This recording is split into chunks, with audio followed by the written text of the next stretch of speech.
Hello dear students, আবারও চলে এলাম ঐক্যশ্রী স্কলারশিপ 2024-25 কিছু গুরুত্বপূর্ণ তথ্য নিয়ে। এর আগের যে ভিডিওগুলো আমি করেছিলাম সেই ভিডিওগুলোতে আমি কিন্তু পেমেন্টের আপডেট দিয়ে দিয়েছিলাম। অনেকেই কমেন্ট করতো, দাদা আমার এত তারিখে লট পড়েছে, কবে টাকা পাবো। তো আমি তাদের যে আপডেট দিয়েছিলাম 99% কিন্তু মিলে গিয়েছিল। এখনো পর্যন্ত যাদের লট পড়েছিল বেশিরভাগ পেমেন্ট কিন্তু ক্রেডিট হয়ে গেছে। এখনো কিছু লট পড়তে বাকি আছে।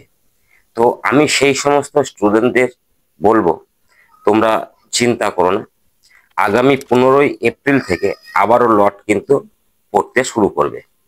আর লট পড়ে গেলে পেমেন্টও খুব তাড়াতাড়ি তোমাদের অ্যাকাউন্টে ক্রেডিট হয়ে যাবে। তো এই বিষয়ে যদি কারো কোনো প্রশ্ন থেকে থাকে তাহলে আমাকে অবশ্যই কমেন্ট বক্সে কমেন্ট করবে। আর এখনো যারা আমার এই চ্যানেলটিকে সাবস্ক্রাইব করনি, অতি অবশ্যই সাবস্ক্রাইব করে পাশে থাকবে, যাতে আমি তোমাদের সামনে এই ধরনের নতুন নতুন ভিডিও নিয়ে আসতে পারি। তো আজ এই পর্যন্তই।